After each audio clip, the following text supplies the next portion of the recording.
사무엘의 말이 온 이스라엘에 전파되니라. 이스라엘은 나가서 블레셋 사람들과 싸우려고 에베넷을 곁에 진치고 블레셋 사람들은 아벡에 진쳤더니 블레셋 사람들이 이스라엘에 대하여 전열을 벌이니라. 그 둘이 싸우다가 이스라엘 블레셋 사람들 앞에서 패하여 그들에게 전쟁에서 죽임을 당한 군사가 4,000명가량이라. 백성이 진영으로 돌아오매 이스라엘 장로들이 이르되, 여호와께서 어찌하여 우리에게 오늘 블레셋 사람들 앞에 패하게 하셨는고?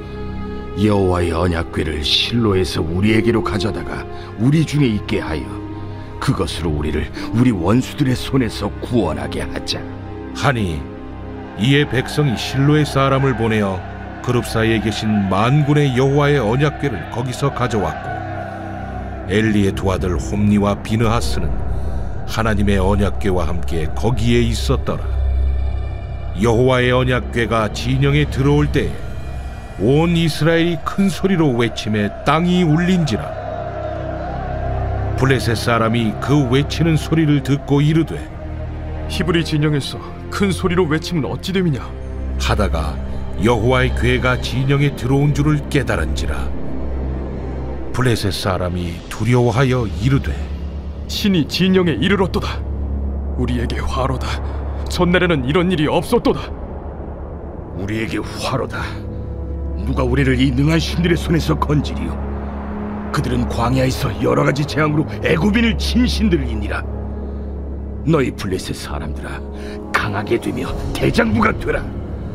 너희가 히브리 사람의 종이 되기를 그들이 너희의 종이 되었던 것 같이 되지 말고 대장부같이 되어 싸우라 하고 블레셋 사람들이 쳤더니 이스라엘이 패하여 각기 장막으로 도망하였고, 살육이 심히 커서 이스라엘 보병에 엎드러진 자가 30,000명이었으며 하나님의 궤는 빼앗겼고 엘리의 두 아들 홈니와 비느하스는 죽임을 당하였더라.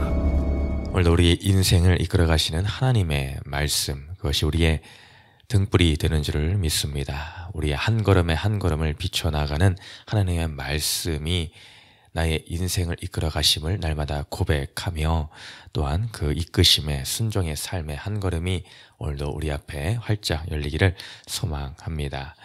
사무엘 선지자는 이제 하나님 앞에 또한 사람들 앞에서 인정을 받으며 자라나기를 시작합니다. 어제 본문 19절 20절에서 사무엘이 자라며 여호와께서 그와 함께 계셔서 그의 말이 하나도 땅에 떨어지지 않게 하시니 단에서부터 브엘세바까지의 온 이스라엘이 사무엘은 여호와의 선지자로 세우심을 입은 줄을 알았더라 라며 끝납니다. 이토록 사무엘이 이제 선지자로서 하나님의 택한 자로서 모든 백성들에게까지 인정을 받으며 그의 말이 땅에 떨어지지 않는 그런 말이 되었다라고 하나님이 또한 그의 말씀에 그의 삶에 권위를 실어주는 것을 보게 됩니다. 그러면서 오늘의 말씀이 시작이 되는데, 오늘 말씀은 이스라엘 백성들과 블레셋 사람들의 전쟁의 장면을 그리고 있습니다. 그 가운데에 오늘의 본문의 제목이 어찌하여 패하게 하셨는고 라는 제목으로 나와 있습니다. 어찌하여 패하게 하셨는고, 그 전쟁 가운데에 이스라엘 백성들이 패를 하게 됩니다. 그 패하였을 때에 그들이 장로들이 생각하면서 나온 말이 오늘의 이 본문의 제목입니다. 어찌하여 여호와께서 우리를 패하게 하셨을까? 그들은 그 결론으로 여호와의 언약궤 법궤를 가져와야 된다, 그것이 없었기 때문에 우리가 패배하였나 보다라고 생각하여서 실로에 있던 하나님의 언약궤를 그 전쟁터 한가운데로 가져오게 됩니다. 그때 그들은 기세등등하여 이제 우리가 하나님의 언약궤가 함께 있으니 무조건 승리하게 될 것이다 라고 하며 큰 소리를 쳐 확신에 찬 모습을 선포하는 것을 보게 됩니다. 블레셋 사람들조차도 하나님의 언약궤, 저들의 신이 들어온다 라고 하여 그 신들이 얼마나 위대한가, 애굽의 모든 종족을 쳤던 그 신들이 아닌가라는 순간적인 두려움이 들지만 그 두려움이 변하여서 오히려 담대함을 얻어 강함으로 자신감으로 나아가 결국에는 또다시 이스라엘 백성들이 큰 살육을 당하며 첫 번째 전쟁에서 4천 명이 죽었으나 두 번째 전쟁에서는 3만 명이라는 많은 숫자가 죽임을 당하고 거기에 더해 지난번 하나님의 예언의 말씀처럼 엘리의 자손이 다 멸망함을 당하는 그 시작으로 홈니와 비느하스 두 아들이 그 전쟁터에서 그 자리에서 죽임을 당하는 모습으로 오늘 말씀이 끝맺음이 됩니다. 이 가운데서 우리는 무엇을 깨달으며 우리의 삶 가운데 적용하며 나아갈 수 있을까? 오늘의 제목이 어찌하여 패하게 하셨는고라는 제목이라 하였습니다. 이 말씀을 통하여 이들의 잘못된 구속사적인 해석과 적용을 통하여 우리의 삶 가운데서도 하나님이 정말로 나에게 원하시는 구속사의 말씀의 해석은 무엇인가? 나의 길이 하나님이 보실 때 어떤 구속사의 길을 가기를 원하시는가? 그 해석의 중요성과 그 적용에 대해서 살펴보는 시간이 되기를 바랍니다. 오늘 이런 배경 가운데에 그들이 이스라엘 장로들이 이런 말씀을 하였다라고 했습니다. 3절에서 다시 한번 읽어드리면 백성이 진영으로 돌아오매 이스라엘 장로들이 이르되 여호와께서 어찌하여 우리에게 오늘 블레셋 사람들 앞에 패하게 하셨는고. 4천 명이 죽임을 당하는 그 첫 번째 전투에서 패배를 하나님이 어찌하여 여호와께서 어찌하여 우리에게 이 패배를 주셨는가. 여기까지는 좋은 듯 합니다. 하나님이 여호와께서 어찌하여 패배를 주셨을까? 우리가 말씀 가운데 살아가면서 구속사적인 큐티를 해가면서 이런 질문을 할 때가 있죠. 나에게 삶 가운데에 환난과 어려움의 패배와 같은 일들이 찾아왔을 때 그것을 하나님 앞으로 가져가 어찌하여 하나님 이런 사건이 나에게 당하였습니까? 라는 구속사적인 해석의 첫 걸음이다라고 할 수가 있을 것입니다. 이 장로들은 마치 이러한 첫 걸음을 잘 내딛는 듯이 보였습니다. 여기까지는 괜찮은 듯이 보였습니다. 그 다음에 그들의 해석과 적용적인 부분에서 어떠한 일들이 벌어지는가는 우리는 주목할 필요가 있다는 것이죠. 그들의 결론은 이러합니다. 우리에게 언약궤가 없다. 그러니 우리는 언약궤를 당장 가져야 되겠다. 여호와의 언약궤를 실로에서 우리에게로 가져다가 우리 중에 있게 하여 그것으로 우리 원수들의 손에서 구원하게 하자. 언약궤가 있었으면 우리는 당연히 패배하지 않았을 것이야. 그러니 우리는 실로에서 그것을 가져와야 하고 급히 그 언약궤를 가지고 나오는 그 모습에 적용을 해나가는 것을 보게 됩니다. 이것이 언뜻 이 또한 제대로 된 적용처럼 보일 수가 있습니다. 그렇지. 하나님의 임재를 상징하는 그 언약궤. 이스라엘 백성들이 출애굽하여 늘 하나님의 언약궤가 앞에서 선두로 진행하였으며 여리고성을 무너뜨릴 때도 선두에서 나아갔고 요단강을 건널 때도 이와 같았습니다. 그 모든 모습들을 그들은 떠올렸을지도 모르죠. 그러면서 이 하나님의 언약궤가 왔으니 하나님이 우리와 지금 함께 계시다. 나는 그들의 풀이였죠. 근데 과연 어떠했습니까? 그들의 원함처럼 그 모든 전쟁의 그 모든 방향성이 순리대로 그렇게 흘러갔는가? 그들이 생각하는 순리대로 흘러갔는가? 그러나 전혀 다른 모습, 그들의 생각과 정반대의 결과를 맞이하여 오히려 승리는커녕 더 큰 패배의 아픔을 그들은 경험하게 합니다. 이것이 하나님께서 그들에게 원하시던 구속사적인 이끄심이었다라는 것입니다. 그들의 생각하는 구속사적인 이끄심은 승리였을 것입니다. 그런데 하나님은 패배가 너희들의 앞에 드리워진 나의 해석이다, 나의 적용점이다, 나의 풀이이다 라고 말씀해 주시는 것입니다. 그렇다면 하나님이 잘못이겠습니까? 그 언약궤, 하나님의 언약궤가 담겨져 있는 그 말씀에 무엇이 문제가 있었겠느냐라는 것이죠. 하나님은 그름이 없는 분입니다. 하나님이 자체가 선이시며 정의이시며 해답이십니다. 그렇다면 문제는 그들에게 있었다라는 것으로 결론이 내려질 수밖에 없습니다. 그들은 하나님의 언약궤를 어떻게 생각을 하였을까? 그들 나름의 종교적인 열심이나 미신적인 행위 또한 부적과 같은 한낱 그런 상징에 불과한 그런 것에 지나지 않았습니다. 그 이상도 그 이하도 아니었다라고 볼 수가 있습니다. 이것을 우리의 지금을 사는 우리의 시점에서 단적인 예로 든다고 한다면 십자가를 들 수가 있을 것 같습니다.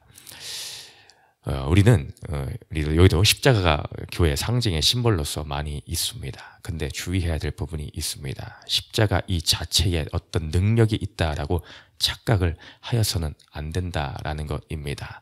어떤 분들은 이 미신적인 주술적인 행위로 치달으면은 어떤 데까지 나아가게 되는가, 극단적으로 나아가면은 십자가를 차 안에다가 장식으로 매달고 있으니 나는 사고 나지 않아, 안전해 라는 이상한데 샤머니즘적인 생각으로 나아가게 됩니다.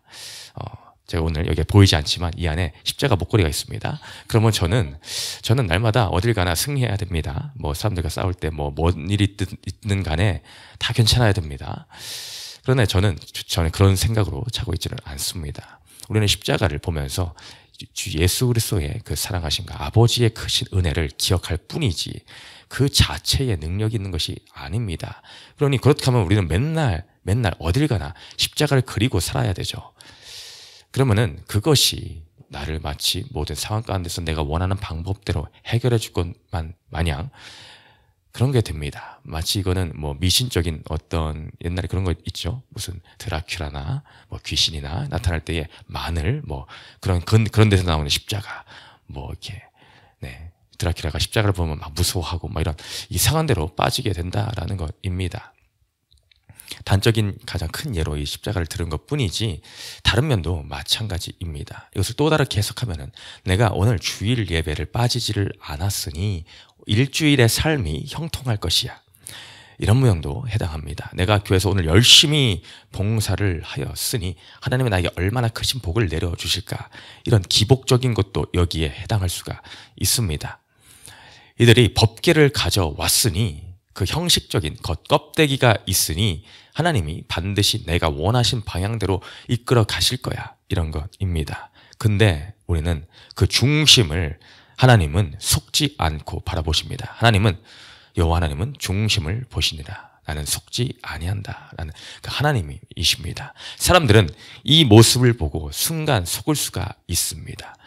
열심이구나, 정말 그들의 신앙이 제대로 섰구나, 하나님의 언약궤 너무나 중요시하고 있구나, 이런 모습들에 순간 블레셋인들조차도 속았습니다. 그러나 하나님은 속지 않으시는 분이십니다. 그들의 삶이 어땠습니까? 이 전까지 3장까지 진행되는 모든 과정 안에서만 보아도 이들이 진정으로 하나님이 여호와 신앙 그 중심에 서서 이 하나님의 언약궤를 가지고 왔는지 어떠한지 우리는 살펴보아야 됩니다. 그들은 자기 필요할 때만 하나님의 이름을 부르는 이기적인 종교 생활에 지나지 않았습니다.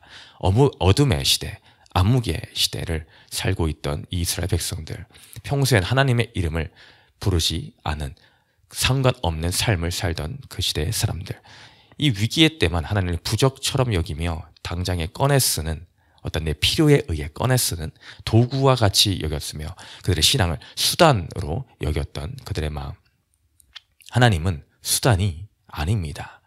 우리 신앙의 목적 그 자체이십니다. 우리는 점검해야 됩니다. 우리의 신앙의 정체가 무엇인가? 누군가가 여러분에게 지금 여러분의 신앙의 정체는 무엇입니까? 라고 물어보신다면 어떻게 대답하시겠습니까? 하나님 자체가 목적이십니까? 아니면 나의 다른 필요를 채우기 위한 수단이십니까? 나의 땡땡 무엇을 위한 믿음이 수단으로 믿음이 작용하고 있다면 이것은 한참 잘못된 것입니다.